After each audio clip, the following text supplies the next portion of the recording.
Digital marketing influencer marketing কেমন হবেন influencer? বর্তমান সময়ে নিজেদের পণ্যের মার্কেটিং করার ক্ষেত্রে কোনো একজন পরিচিত ব্যক্তির পজিটিভ রিভিউ ও সমালোচনা সোশ্যাল মিডিয়ায় সবচাইতে বেশি দ্রুত ছড়িয়ে পড়ছে। আর আমাদের কোনো একটি প্রোডাক্টের প্রমোশনের জন্য এসব ইনফ্লুয়েন্সার খুবই বেশি গুরুত্বপূর্ণ। তাদের সোশ্যাল মিডিয়াতে বিশাল ফলোয়ার থাকে এবং তারা বিভিন্ন ব্র্যান্ডের প্রমোটার হিসেবে কাজ করে থাকে। প্রোডাক্টের খুব ভালো রিভিউয়ের জন্য সঠিক ইনফ্লুয়েন্সার নির্বাচনের গুরুত্ব অপরিসীম। তাই আপনাকে সঠিক ইনফ্লুয়েন্সার নির্ধারণ করতে হবে, যাতে আপনার পণ্যের বিক্রি বাড়াতে পারেন।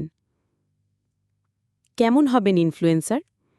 আপনি এক বা একাধিক কন্টেন্ট ক্রিয়েটরদের মধ্যে থেকে আপনার টার্গেট ইনফ্লুয়েন্সারকে বেছে নিন। উদাহরণস্বরূপ, এর মধ্যে যেমন রয়েছে প্রযুক্তি, ফ্যাশন, ভ্রমণ কিংবা মার্কেটিং ইত্যাদি। আপনি যে ইনফ্লুয়েন্সারটিকে টার্গেট করবেন তার নিশের পরিমাণ জেনে আপনার পণ্যের প্রচারের জন্য তেমন কোনো ক্রিয়েটরকে বেছে নিন। আপনি এমন একজন ইনফ্লুয়েন্সার বেছে নিন যিনি কখনো কখনো সোশ্যাল মিডিয়া বা তার ব্লগে কথা বলে। সেই ব্যক্তির টপিকের সাথে মিল থাকলে আপনি আপনার পণ্যের প্রচার করতে পারেন।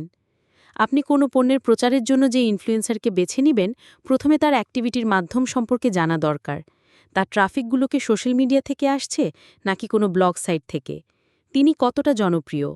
তার নামে নেগেটিভ কোনো প্রচারণা আছে কিনা?